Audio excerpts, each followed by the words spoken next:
Matthew chapter 6.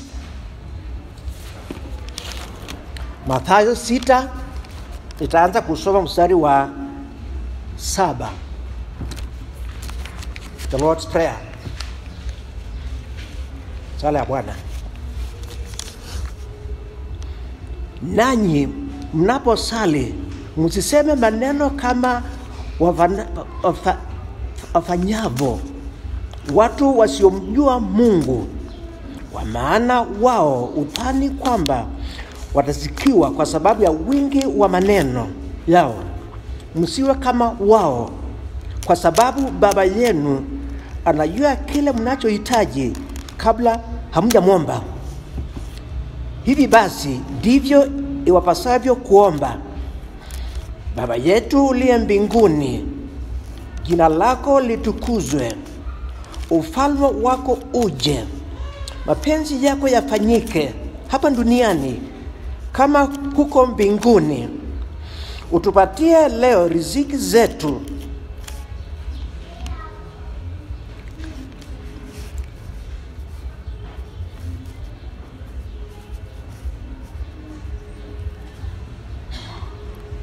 za kila siku, na utusamehe deni zetu kama sisi nasi tulivyokwisha kuwasamehe wadeni wetu. Usitutie majaribuni, bali utuokoe kutoka yule mwovu, kwa kuwa ufalme ni wako na nguvu na utukufu hata milele. Ameni.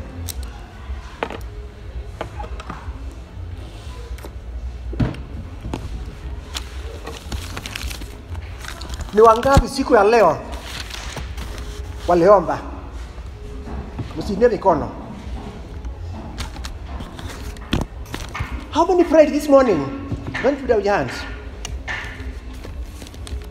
Maneno maombi ni kitu moja ambacho shetani anapinga. The devil is against prayer. Mimi ikiwa kuna kitu nilijifunza katika Ukristo wangu ni maombi. Nilelewa nyumba ambalo na kanisa ambalo hatukujua kuomba. Kanisa Catholic hatukujua kuomba. Kila wakati tutaka kuomba kuna maombi iliandikwa, nikitaka kabla ya kula chakula kuna sala ambayo tuliandikwa na kanisa tusome hiyo sala kabla ya kula. Baada ya kula tunasoma hata sala nyingine namna hiyo. I grew up in a church where you could not pray. You had to read prayer written by a priest. Nakumbuka wakati nilikuwa primary school, kabla kufanya mtihani wa darasa 7, tuliambiwa tutoe pesa ili sipelekewe masista ili watuombee. Hatukujua kujiombea. Even in my primary school, we had to pay money for a priest to pray for us. Kwa hivyo sikujua kuomba. Na tuliombewa nikiwa primary school, tukapatiwa sala ya kuomba kila siku, kuombea mitihani. We are given a prayer to pray every day for exams. Baadaye hii exam mimi nikapita mtihani. Nilipita vizuri sana. Alafu nikaenda sekondari. Sikuomba. Wakati nilifika form 4, nikakumbuka, kuna sana tunaomba wakati ya primary school. Nikaenda katika sanduku tafuta ile sala tulikuwa tunaomba, sikuipata. Baada ya miaka 4 sikuipata, nikahuzunika. I passed my primary exam. When I was in form 4, I remembered we used to have a prayer to read. I could not find it. Actually, I combed my books. Look at that prayer I prayed 4 years back. nisipoiandika barua hiyo sala, sasa nikakufa moyo. I despaired because I could not pray. Prayer is something I learned. Nilijifunza kuomba wakati niliokolewa. Nikagundua ukiokolewa unaanza kuongea na Mungu wako. It's only when the Lord said to me, I learned you can pray. As we are leo, nataka mahali tulisoma, the passage we read, I want to soma, tufunze kuhusu maombi. Nikiwa mlikuwa hapa, hii sala ya Bwana tulianza kujifunza mapema. Nakumbuka. Na kabla hatujaanza kuomba, before we pray for ourselves, for others, kitu cha kwanza tukumbuke Mungu awe kwanza baba yetu. You must make sure God is your father to pray. Unajua mtoto ambao ako na wazazi aulishi mtu yeyote kitu kwa sababu ni watu kama baba yake. Kweli? Unaweza kufikiria mtoto kwa sababu anaona wanaume na wanawake wengi ni kama baba zao, hawezi kuuliza mtu yeyote, si lazima aulize baba yake. Children don't ask anything from anybody. They have their father, they know their father. Ni lazima ujue baba yako. Kwa hivyo kitu cha kwanza uhakikishe, kabla ya kuomba uhakikishe Mungu ni baba yako. Before you pray, make sure God is your father. Mstari wa 8. Msiwe kama wao, wale ambao hawajui kama Mungu ni baba yao, kwa sababu baba yenu anajua kile mnachohitaji kabla hamujaomba. Baba yenu. Ni lazima ujue Mungu ni baba yako. Utajuaje kama Mungu ni baba yako? Hiyo ni swali, kweli? How will you know God is your father? Si wewe kujitengenezea njia uwe mtoto wa Mungu. You can't make yourself a child of God. Ukisoma Yohana mlango wa kwanza mstari wa 12, unasema hiki, usiende pale. Mungu alikuja kwa wale wake. God came to his son, Wayahudi. Na wale ambao walikuwa watu wake wakamkataa Yesu. Na imeandikwa, wale ambao wanampokea Yesu, wale ambao wanampenda Yesu na kumwamini Yesu, hao ndio Mungu anawapatia nguvu, uwezo wa kuwa watoto wa Mungu. He gave his son. His son rejected him. But as many as received him, yes, those who have believed him, he gives them power to become the children, watoto wa Mungu. Na si eti unaweza kusema nimeshakubali yale imeandikwa, whoever believes imeandikwa. Hapana. Ni lazima ikiwa kweli umekubali Yesu, kama yule alikataliwa na Wayahudi, Mungu amleta kwetu hizi, tukimwamini tufanyike watoto wa Mungu, unaanza kujua yale kwa kichwa. You can actually know. You can believe in Christ. On the head, kichwa. Ni lazima ionyeshe kwa mienendo, kwa maisha yako. There must be life to back up your faith to be a child of God. Ni lazima tuonekane. Hata msali bikariri. The verse so bikariri. Ilikuwa kwa msali ulisema hakuna hukumu ndio kwa wale ambao wamehesabiwa haki na Kristo, lakini wale hawanendi katika njia za kiburi. Kweli? It is very easy to know the head. Lakini kwa mtoto wa Mungu kuonekana kwa maisha, the life can show.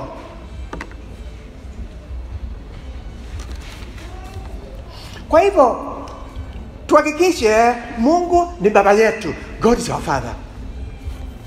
Lakini huo Mungu ndio baba yetu, lakini ni Mungu ambao ako juu, ametukuza, ako juu zaidi yetu. He's our father, but he's highly exalted. Unajua watu wengi wakiomba ni kama wanaomba Mungu ambaye ni kama wao. People bring God to their level. No. Mungu ako juu. Ndio ni Mungu baba yetu, lakini Mungu ambaye yuko juu. Vile nasema tunapokuja mbele za Mungu, tujue Mungu ako mbinguni, sisi katika ulimwengu huu maneno yetu ya makabi machache. Our God is in heaven, we are on earth, let our hearts be few. Unajua tunatafuta mistari ya kukariri. We are looking for verses to memorize. Hiyo ni moja. Mungu wetu yuko wapi? Mbinguni. Na sisi wapi? Katika dunia hii, ulimwengu huu. Kwa hivyo wakati kuja kuomba, maneno yetu ya manabi machache. Mhubiri Ecclesiastes 5:2.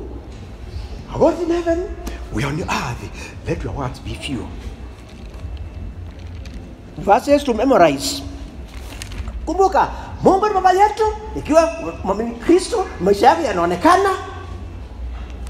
Unakumbuka huo Mungu si kama wewe, usimshushe kama wewe, si anasema hiki. Ecclesiastes 5:2. Sema hiki. Usiwe mwepesi kuzungumza, usiwe na haraka katika moyo yako kuzungumza lolote mbele za Mungu. Mungu yuko mbinguni, nawe uko duniani, kwa hiyo maneno yako yawe magabi machache. Hiyo ndio sababu, kwa sababu unajua Mungu ni baba yako, hautakuwa na mtu amenomea. If you don't go to your father, few words. Mungu anajua chochote ambacho unahitaji kabla haujaomba. Baba yako knows. Lakini nataka tuombe ili tuwe na nafasi yeye mwenyewe kutupatia kila ambacho tunahitaji. Aswa Mungu anataka tujue yupo. Na hapa nilisoma juu. Tumesoma tusiwe kama wale ambao hawajui Mungu, wale ambao wana maneno mengi. It says in verse 7. Let's not be like those who don't know God as their father. Let's not be like them, repetitive. No.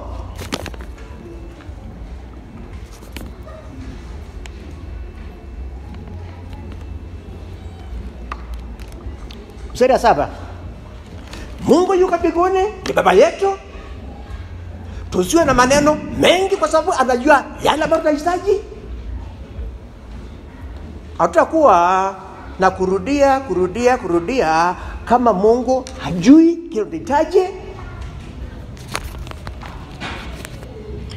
Nanyi mnaposali msiseme maneno kama wafanyao watu wasiomjua Mungu. Hao Mungu si baba yao. Kwa maana wao udhani kwamba watasikiwa kwa sababu ya wingi wa maneno yao. Kwa hivyo kitu cha kwanza, you ensure you have a relationship. God is your father. He knows your needs. He's in heaven. Hapo mbinguni.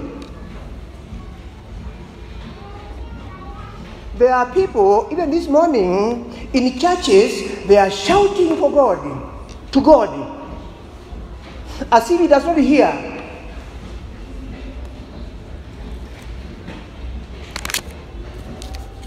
Even this morning, there are many shouting for God in churches. Ukijua Mungu ni baba yako, utajua Mungu mwenyewe anajua mambo yako.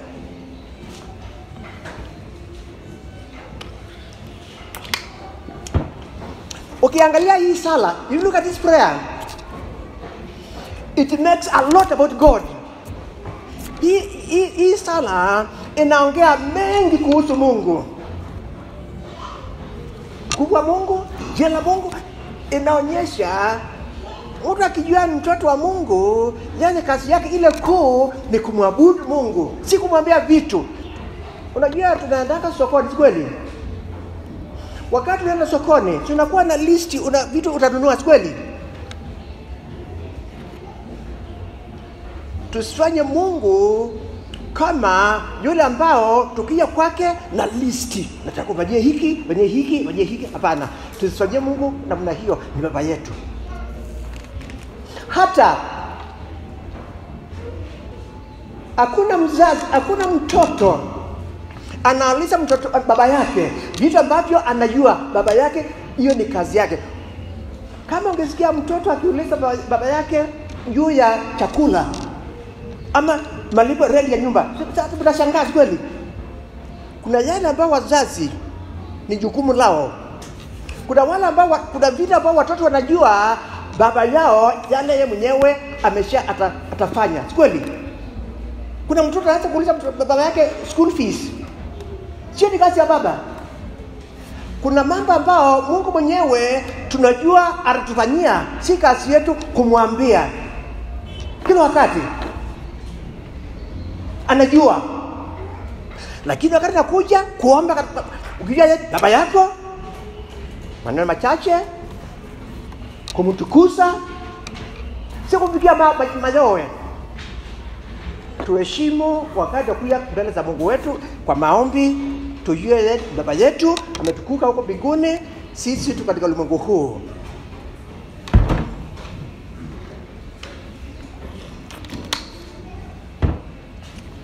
Ndio kijua yale. Ile angalia vile anasema. Rudia ya 9. Baba yetu aliye mbinguni, jina lako litukuzwe. Ndio, baba yetu kwa mbinguni. Sema, ni baba yetu, najua yale ambayo tunahitaji. Kitu cha kwanza, ukijua yale, utafanya nini? Baba yetu aliye mbinguni, jina lako litukuzwe.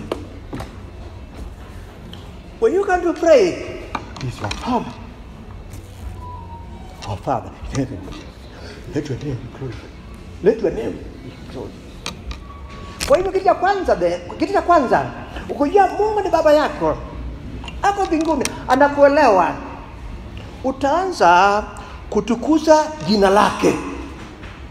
Baba yetu uliye mbinguni, jina lako litukuzwe. Unajua jina, kwa kawaida tunasemanga huo mtu ako na jina, kweli? Sometimes we say that man has a name. You do, tunasema yale. Kumaanisha ako na cheo, kweli? Jina la Mungu imetukuka. Iko zaidi ya hata kutaja. Unajua Waisraeli hawakuwa wanataja jina ya Mungu. Hapana. Hata hakuna mtu anajua jina la Mungu ilikuwa inatamkwa namna gani. Even the Jews revere the name of God. They never mention the name of Yahweh.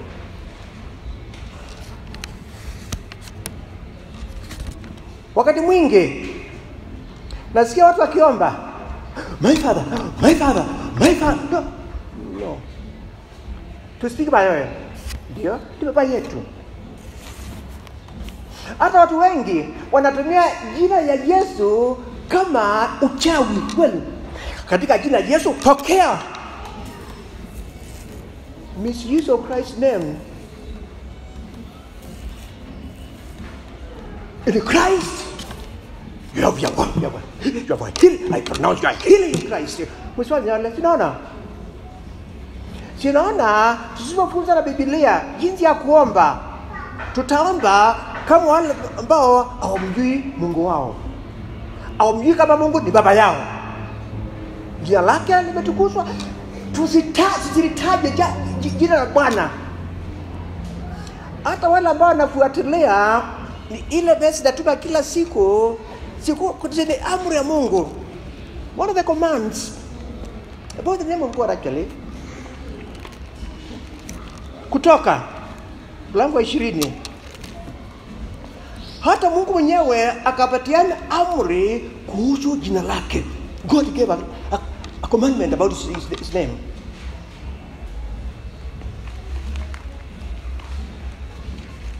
Iko pale.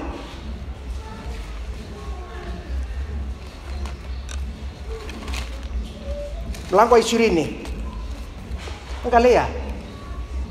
Tunafuatilia, Baba yetu aliye mbinguni, jina lako litukuzwe. Ninasema hata Mungu mwenyewe katika amri zake moja ilikuwa usitaje jina la Bwana bure. Don't take the name of the Lord in vain. Even in prayer, is your Father, let your heart be few. Chapter 20. Niko pale.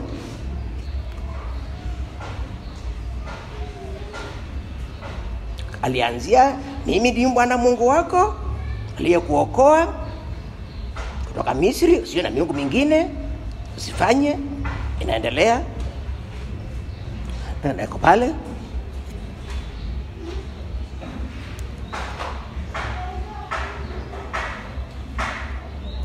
Ukiangalia sheria za Mungu, kwanza sinaongea mengi kumhusu. Sara ine, usifanye sanamu ya kuchonga. 5, usivijusudie. Mstari ya 7. Mstari ya 7 katika amri za Mungu inahusu utumishi wa jina la Mungu.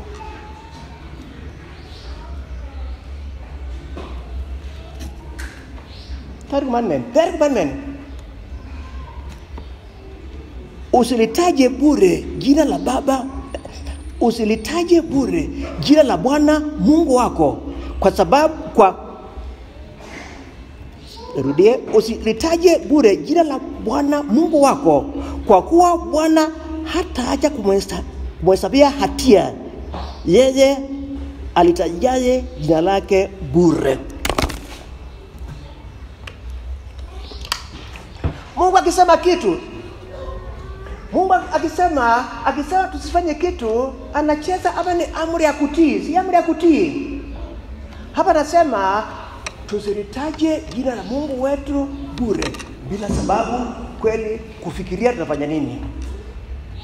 Wakati mwingi hata sikia katika wakati wa siasa, political rallies, wanajeshi asifiwe. Unajua Biblia, hata Yesu mwenyewe alifunza tusitupe vitu ambavyo ni vya maana mbele ya nguruwe ama umbwa. Don't throw, cast your pearls before swine or dog. Kwa sababu jina Mungu ni takatifu. Jina Yesu takatifu. Ukisema Yesu asifiwe, useme kutoka kwa roho yako, upime masingara. Maana ambapo unasema, wale ambao wanawasemea wamemwia Yesu. Tusitumie jina la Yesu ama Mungu Baba bila kufikiria. Ndio anasema haswa wakati wa kuomba, ukumbuke Mungu ni Baba yangu hapo mbinguni, mimi niko hapa, mimi si sawa na yeye mkuu, hata apenderemea kunisikiliza.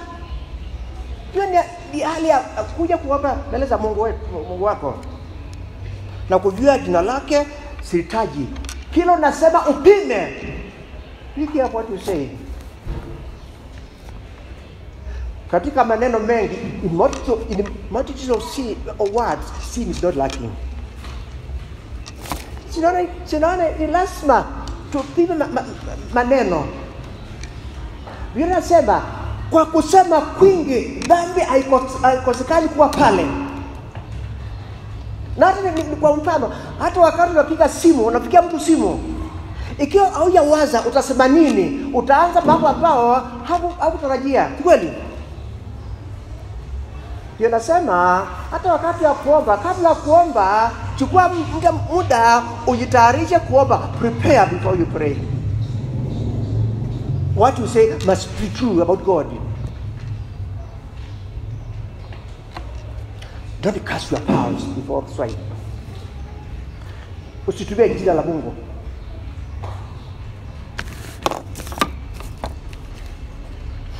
Sasa umeshajua Mungu yuko mbinguni, jina lake nisilitaji bure. Sasa kitu ambacho sasa utapenda ni kuhusu ufalme wake. Hiyo ndio inafuatilia.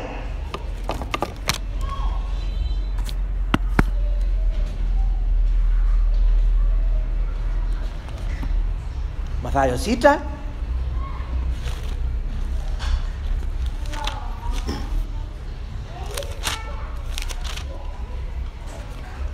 Mathayo 6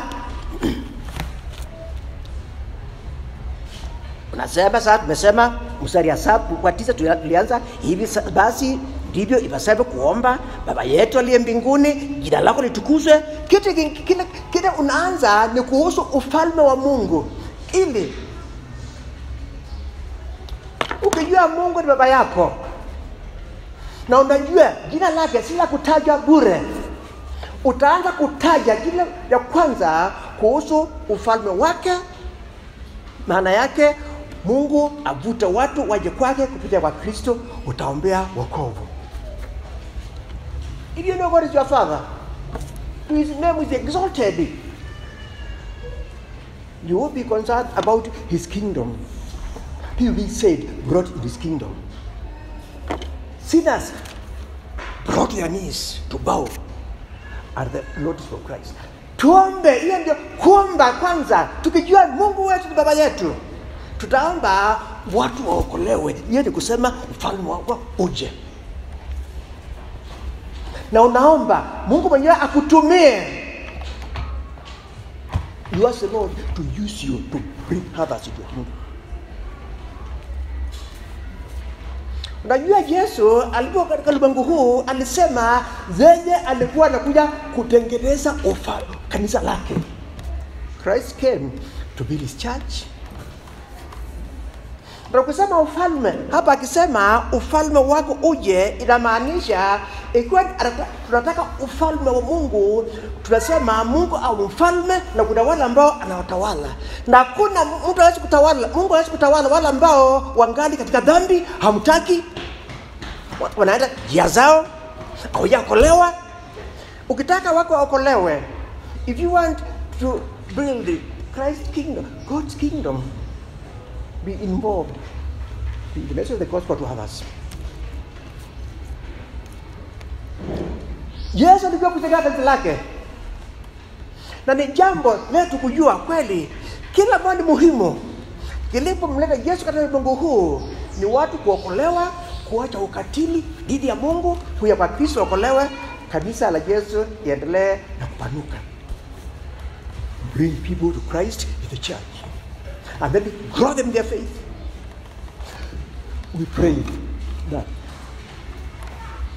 Jinaona vile hata hapa hajauliza kitu. There is no possible things because here kuhusu Mungu.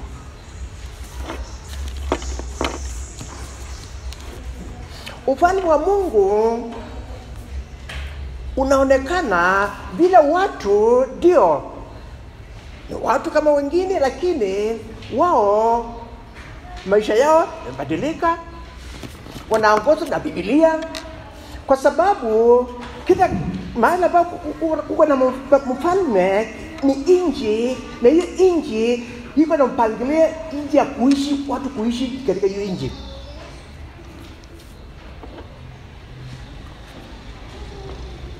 Tunaomba kanisa la Bwana iendelee na kupanuka. Na isitoshe, anaendelea kitu kingine, ufalme wa Mungu uje, watu wanaenda kuokolewa, tuombe yale. That is our prayer for people to be saved.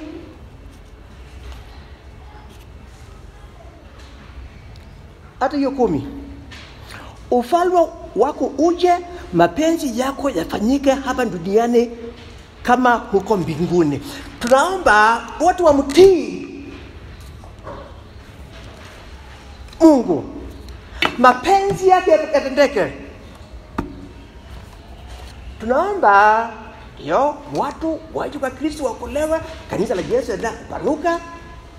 Na tunaomba watii mapenzi ya Baba. Ni lazima ujue mapenzi ya Mungu. Wakati unaomba ni lazima ujue mapenzi ya Mungu ni nini. When you pray, you must be the will of God.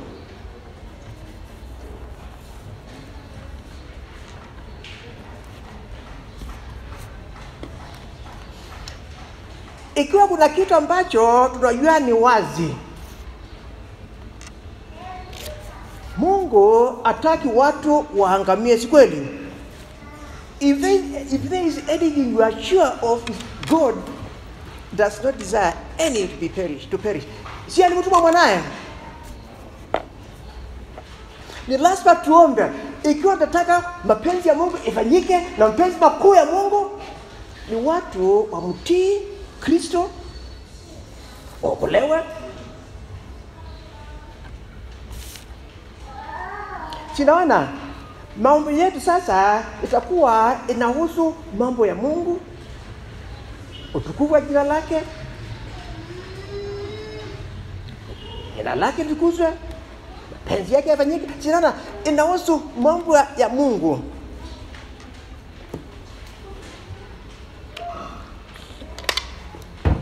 Lakini swali ni hili, how do we know the will of God? Tutajuaje mapenzi ya Mungu? Hii katika Biblia. Sasa ni lazima uombe. Ndio, unaomba mapenzi ya Mungu. Unajua hapa nasema, ukiangalia vile imeandikwa, anasema mapenzi ya Mungu ifanyike katika ulimwengu huu kama vile ifanyika huko mbinguni. Huko mbinguni malaika wanamtii Mungu kikamilifu, kweli? Kwa hivyo naomba tutii kikamilifu kama vile Mungu malaika wanamtii. We pray to obey God just as the angels wanamtii. Sinaona mapenzi ya Mungu lazima ifanyike. Tunaomba sisi tujue neno la Mungu, tujue hiyo ni mapenzi yake, tujue neno lake na kufanya mapenzi yake. Mapenzi yake ni kuhubiri, kushuhudia Kristo aje. Hiyo ndio sababu Yesu mwenyewe alisema, aliambia wanafunzi wake, nendeni kwa mataifa yote mkahubiri injili, kweli?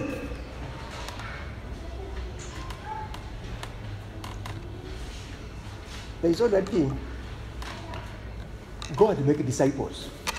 We pray towards that. Tuombe ili kama vile imeandikwa hapa, mapenzi yake ifanyike hapa duniani kama huko mbinguni. Kwa hivyo ni lazima vizuri pia nimesema, wakati unakuja kuomba, kabla hujafungua kinywa chako, ukumbuke maombi ya kweli tunaomba kwa Mungu Baba. Ikiwa Mungu humjui, wewe kwanza tafuta kuwa mwana wa Mungu, Mungu awe baba yako, na ukumbuke jina lake imetukuka iko zaidi. Usitaje katika maombi yale ambao si kweli kuhusu Mungu ama kuhusu wewe, na unataka ufalme wake uendelee na kuenea. Tunaombea injili na yale mengine, mapenzi ya Mungu ifanyike. Hata watu ambao wanasema mpia wa Kristo wameokolewa katika kanisa, wanafanya yale ambao kweli Mungu amesema, wanajua neno la Mungu, wanafunza, unaomba yale. We pray others be brought in the kingdom, mature them in the kingdom, and obey all that God commands as is done perfectly. Never. Here, that's our goal.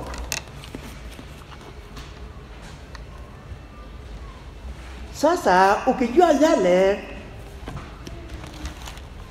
umeanza kujua hata kuomba.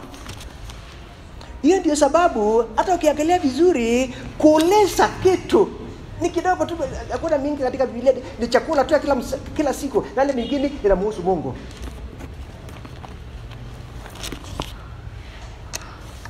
Atuombe.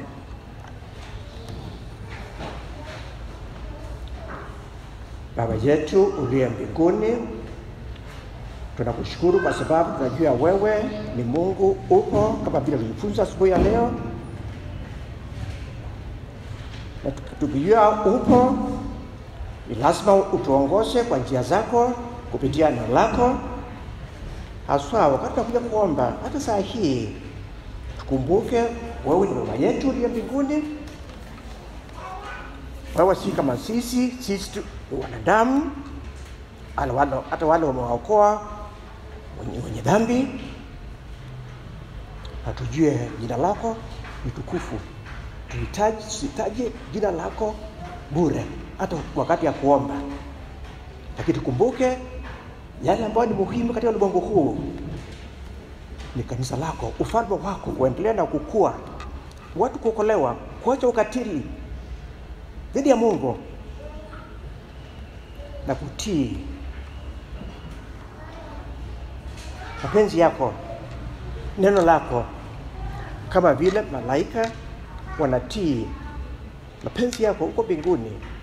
Hiyo mapenzi, hiyo ndio maombi yetu hata saa hii, kila wakati. Mungu wetu anaendelea kuokoa watu wake. Tunataka watu wote wamtii Mungu, wamtii Kristo, kwa sababu yeye ndio anatujulisha Mungu kupitia yeye. Utufunze kuomba, si kuuliza vitu, ni kutukuza jina lako.